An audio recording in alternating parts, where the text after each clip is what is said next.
Shalom, sahabat John Pregado. Senang sekali bisa bertemu kembali dengan sahabat di channel ini. Terima kasih sahabat sudah mendukung channel ini sampai hari ini. Saya berdoa kepada Tuhan, kiranya Tuhanlah yang membalas dan memberkati kita semua. Pada kesempatan kali ini, kita akan dilayani oleh seseorang yang tentu pasti akan memberkati kita. Oleh sebab itu, mari kita dengarkan baik-baik pesan yang akan dibagikan. Bila perlu, kita catat dan kita bagikan kepada orang-orang yang kita kasihi, sehingga mereka juga mendapat berkat seperti kita. Baiklah, langsung saja kita dengarkan pesan penting yang akan memberkati kita semua oleh seorang yang dipakai Tuhan luar biasa. Namun sebelumnya, mari kita berdoa. Tuhan, terima kasih buat kesempatan kali ini kami akan mendengarkan sesuatu pesan yang sangat penting yang tentu pasti akan memberkati kami. Berkatilah hamba-Mu ini, anak-Mu ini, sehingga boleh menyampaikan isi hati-Mu dengan baik, dan berkati pendengar setia John Pregador. Terima kasih Tuhan, kami siap mendengarkan pesan penting ini. Demi nama Yesus. Amin.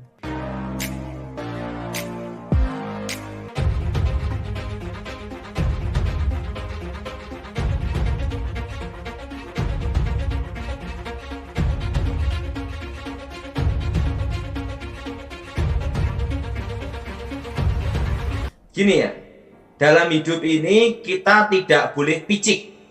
Benar. Tidak boleh iri. Betul. Kita harus mengakui kelebihan seseorang. Amin. Tahu enggak?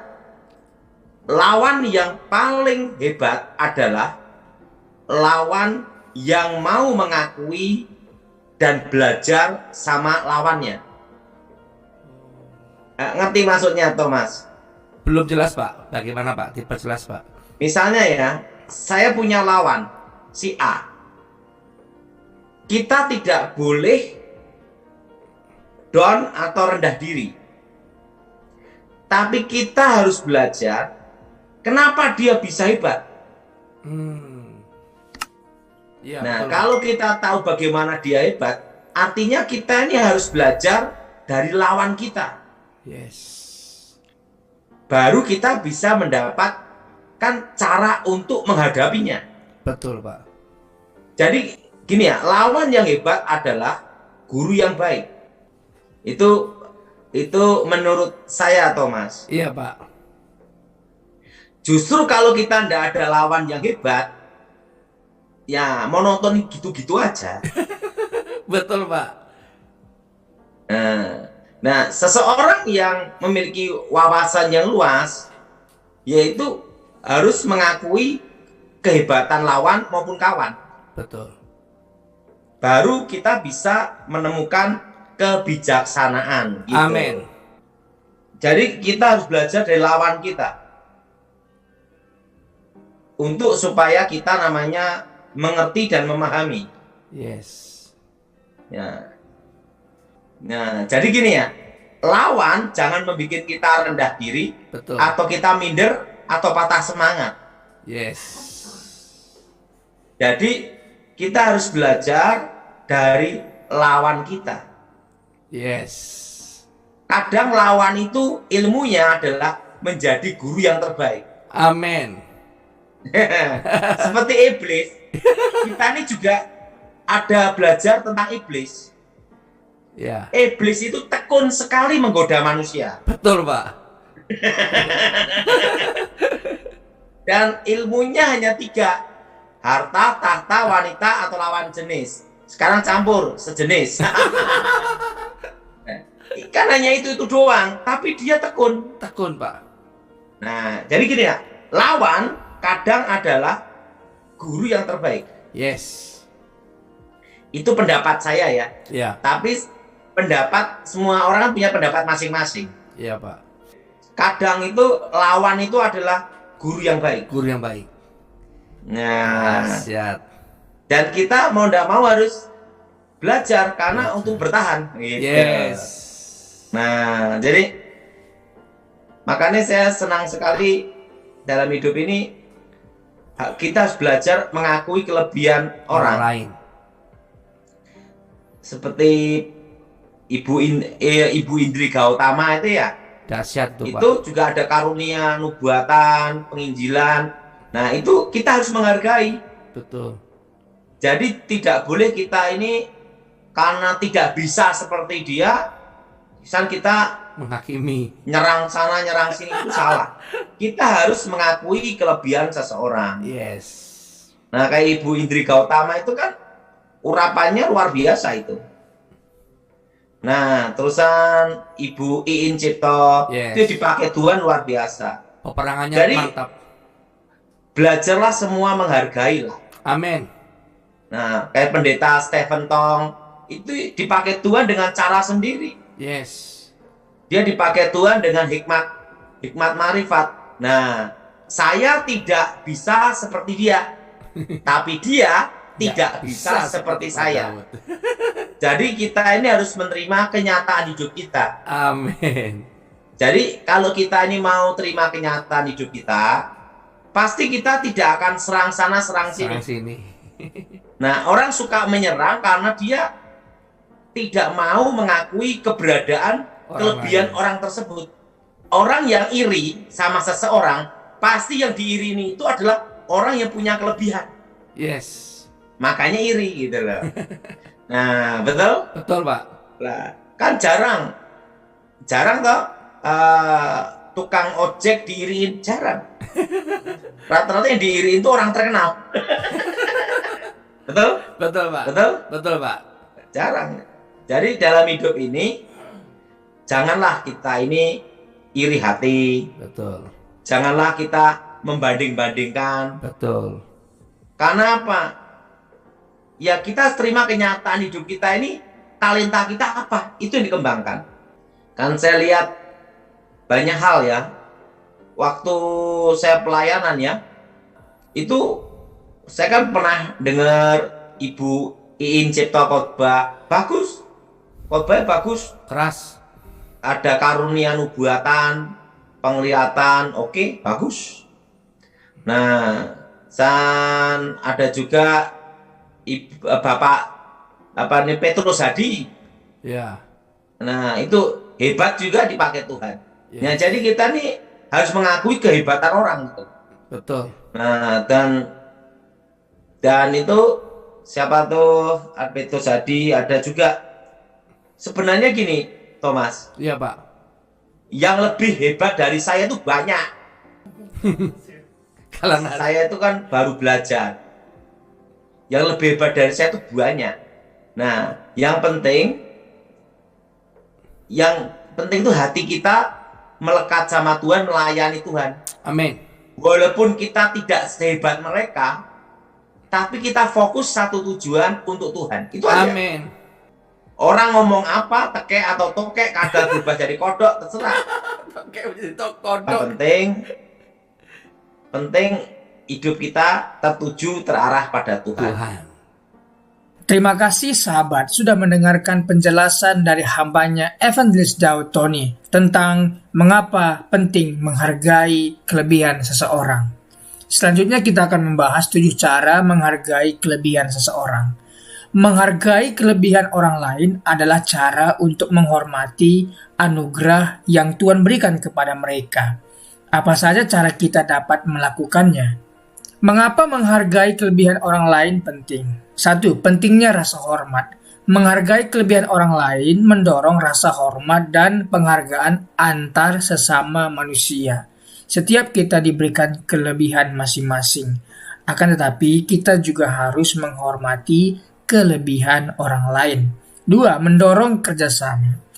Ketika kita menghargai kelebihan orang lain, kita dapat membangun hubungan yang lebih baik dan saling mendukung satu sama lain.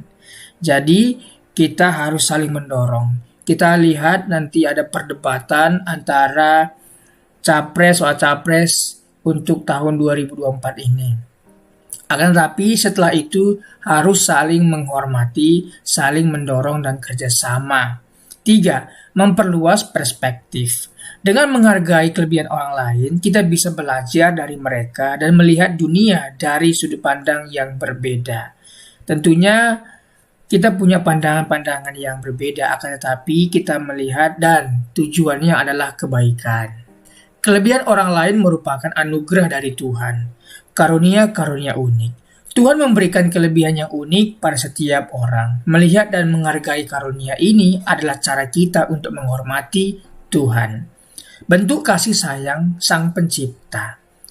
Tujuannya adalah agar kita saling melengkapi dan menghargai kelebihan orang lain adalah bentuk kasih dari Sang Pencipta. Berikutnya, memajukan kerajaan Tuhan. Dengan menghargai kelebihan orang lain, kita bisa saling mendukung dalam memajukan kerajaan Tuhan di dunia ini. Kita saling mendukung dan saling memotivasi. Inilah mengapa kita harus perlu menghargai kelebihan orang lain, karena itu adalah anugerah yang Tuhan berikan. Mengenal dan mengapresiasi kelebihan sesama, kepribadian dan yang beragam. Setiap individu memiliki kepribadian yang beragam, mengenal dan menghargainya dapat memperkaya kehidupan kita. Kita tidak boleh memaksakan kehendak kita. Kita tidak boleh memaksakan kemauan kita atau karakter kita kepada seseorang. Bakat dan minat. Orang-orang memiliki bakat dan minat yang berbeda. Mengenalinya dapat membantu kita membangun hubungan yang lebih baik. Jadi kalau kita saling mengenal dan mengenal kebutuhan, mengenal minat dan bakat seseorang, ini akan mempererat komunikasi kita dan pertemanan kita. Pendekatan dalam bekerja. Setiap orang memiliki pendekatan dan ide yang unik untuk bekerja. Menghargainya dapat memperkuat kolaborasi dalam tim. Jadi penting sekali kita mengenal dan mengapresiasi kelebihan sesama. Karena setiap orang tentu berbeda kepribadian, kemudian bakat dan minat, dan cara kerja. Akan tetapi kalau kita saling mengenal, maka indahnya kehidupan ini. Mengajarkan nilai-nilai kasih dan toleransi. Kasih yang tulus. Dengan menghargai kelebihan yang orang lain, kita mengajarkan nilai-nilai kasih yang tulus. Jadi kita saling menghargai kelebihan orang lain secara tidak langsung. Kita sedang mengajarkan nilai-nilai kasih yang tulus. 2. Toleransi dan menghargai perbedaan. Menghargai kelebihan orang lain dapat mengajarkan kita untuk bersikap toleran dan menghargai perbedaan. Kita akan melihat pertunjukan debat presiden dan wakil presiden, calon wakil presiden. Dan kita akan melihat di sana akan ada kelebihan dan ada kekurangan, dan mereka juga kita lihat saling melengkapi. Tapi setelah itu sekali lagi saya ingatkan, kita harus saling menghargai perbedaan. 3. Menciptakan lingkungan penuh kehangatan. Dengan menghargai kelebihan orang lain, kita menciptakan lingkungan yang penuh kehangatan dan saling menghormati. Jadi mari kita mengajarkan nilai-nilai kasih dan toleransi dengan cara kasih yang tulus, toleransi, menghargai perbedaan, dan menciptakan lingkungan yang penuh kehangatan. Mengatasi rasa iri dan dengki. Belajar dari orang lain. Mungkin dia lebih daripada kita. Mungkin dia punya kemampuan skill yang mumpuni dan melampaui kita. Kita harus belajar dari orang lain. Jangan pernah malu belajar. Dengan menghargai kelebihan orang lain, kita dapat belajar darinya dan menghadapi rasa iri dengan cara yang lebih positif. Fokus pada pengembangan diri. Ketika kita menghargai kelebihan orang lain, kita lebih fokus pada pengembangan diri dan mencapai potensi yang lebih besar. Mengubah pola pikir. Dengan menghargai kelebihan orang lain, kita dapat mengubah pola pikir negatif menjadi pola pikir yang lebih positif dan mendukung. Inilah cara mengatasi rasa iri dan dengki. Belajar dari orang lain, fokus pada pengembangan diri, dan mengubah pola pikir yang lebih positif. Berikutnya, mempraktikkan sikap rendah hati dan mengasihi sesama. Kita selalu mempraktikkan yang namanya sikap rendah hati dan saling mengasihi antar sesama. Caranya adalah menolong sesama. Dalam menghargai kelebihan orang lain, kita berlatih untuk memberikan bantuan dan kasih sayang kepada sesama. Kita harus saling memberikan bantuan dan kasih sayang. Jangan sampai iri, dengki, benci, dan sebagainya. Itu hanya merumitkan atau menjauhkan pertemanan. Berikutnya, cara mempraktikkan adalah empati dan simpati. Menghargai kelebihan orang lain membantu kita untuk memiliki sikap empati dan simpati terhadap mereka. Berikutnya, rendah hati dan mengasihi. Melalui menghargai kelebihan orang lain, kita praktikkan sikap rendah hati dan mengasihi sesama manusia. Jadi inilah 3 cara mempraktikkan sikap rendah hati dan saling mengasihi sesama. Pertama, menolong sesama tanpa memandang bulu, agama, ras, dan sara. Yang kedua, empati dan simpati. Ketiga, rendah hati dan mengasihi. Apabila ini kita praktekkan, maka tidak ada hukum yang dilanggarnya. Jadi ini harus kita lakukan karena ini adalah kemanusiaan. Menghargai keberagaman dan kesetaraan. 1. Merangkul keberagaman. Menghargai kelebihan orang lain adalah mengakui keberagaman yang ada di dunia ini. 2. Kesetaraan dan keadilan. Menghargai kelebihan orang lain berarti kita memperjuangkan kesetaraan dan keadilan untuk semua. 3. Melampaui prasangka dan diskriminasi. Dengan menghargai kelebihan orang lain, kita melampaui prasangka dan diskriminasi yang ada di masyarakat. Inilah 3 cara menghargai keberagaman dan kesetaraan. 1. Merangkul keberagaman. 2. Kesetaraan dan keadilan. 3. Melampaui prasangka dan diskriminasi. Sungguh indah sekali apabila kita saling menghargai dan saling memuji, saling membangun, saling mendorong. Maka hidup kita akan indah dan kita bahagia di dunia dan di sorga. Terima kasih. Berikutlah 7 cara menghargai kelebihan orang lain. Apabila ada tambahan atau saran atau komentar, silahkan tinggalkan di bawah video ini. Tuhan Yesus memberkati kita semua. Terima kasih sahabat sudah mengikuti dan menyaksikan tayangan kami hari ini. Saya yakin dan percaya kita pasti diberkati melalui tayangan hari ini. Sahabat, bila diberkati dengan tayangan kami, marilah kita dengan murah hati share video ini kepada teman-teman kita yang lain, agar mereka juga tidak kehilangan informasi dan mereka juga diberkati. Diberkati untuk memberkati.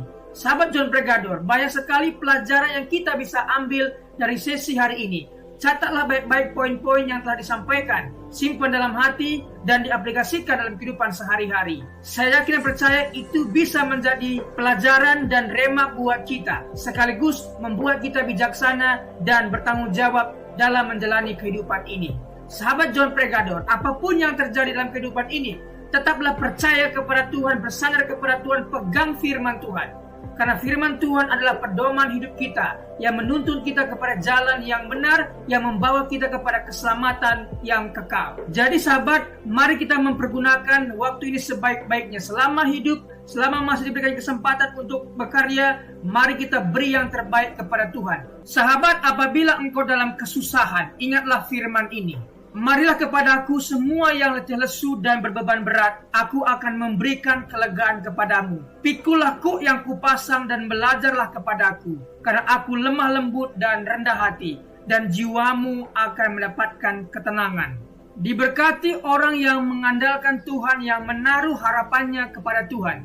Ia akan seperti pohon yang ditanam di tepi air, yang merambat akar-akarnya ke tepi batang air, dan yang tidak mengalami datangnya panas terik, yang daunnya tetap hijau, yang tidak khawatir dalam tahun kering, dan yang tidak berhenti menghasilkan buah. Janganlah takut, sebab aku menyertai engkau. Janganlah bimbang, sebab aku ini Allahmu. Aku akan meneguhkan, bahkan akan menolong engkau. Aku akan memegang engkau dengan tangan kananku yang membawa kemenangan. Sebab aku ini mengetahui rancangan-rancangan apa yang ada padaku mengenai kamu. Demikianlah firman Tuhan, yaitu rancangan damai sejahtera dan bukan rancangan kecelakaan, untuk memberikan kepadamu hari depan yang penuh harapan. Tuhan memberkati engkau dan melindungi engkau. Tuhan menyinari engkau dengan wajahnya dan memberikan engkau kasih karunia. Tuhan menghadapkan wajahnya kepadamu dan memberikan engkau damai sejahtera. Tetaplah berpegang pada janji Tuhan. Diberkati sahabat John Pregador dimanapun berada. Pekerjaan apapun yang sedang dikerjakan, Tuhan buat berhasil. Darah Yesus bukan dalam berkat, keberuntungan, keberhasilan, masa depan yang penuh harapan diberikan Tuhan kepada setiap pendengar setia John Pregador. Terima kasih, Tuhan Yesus memberkati. Mari kita berdoa. Tuhan Yesus, terima kasih buat hari ini. Kami percaya setiap hari adalah hari yang baik Engkau berikan kepada kami. Dan hari ini pun kami merasakan kebaikan Tuhan dan tidak ada alasan kami untuk tidak mengucap syukur. Terima kasih sepanjang hari yang Tuhan berkati. Terima kasih renungan kabar baik yang sudah kami dengar hari ini. Diberkatilah kiranya semua pendengar setia John Pregador. Dibukakan jalan berkat, jalan keberuntungan, keberhasilan mereka. Pekerjaan mereka berhasil dan beruntung. Keluarga mereka diberkati oleh Tuhan. Terima kasih Tuhan Yesus. Pertemukan kami di hari-hari berikutnya dengan keadaan sehat dan baik, diberkati oleh Tuhan Yesus. Terima kasih buat pembicara narasumber hari ini. Diberkati pekerjaan, usaha, bisnis apapun yang mereka kerjakan, Tuhan buat berhasil dan beruntung. Terima kasih Tuhan Yesus. Demi nama Tuhan Yesus kami berdoa dan mengucap syukur. Haleluya. Amin.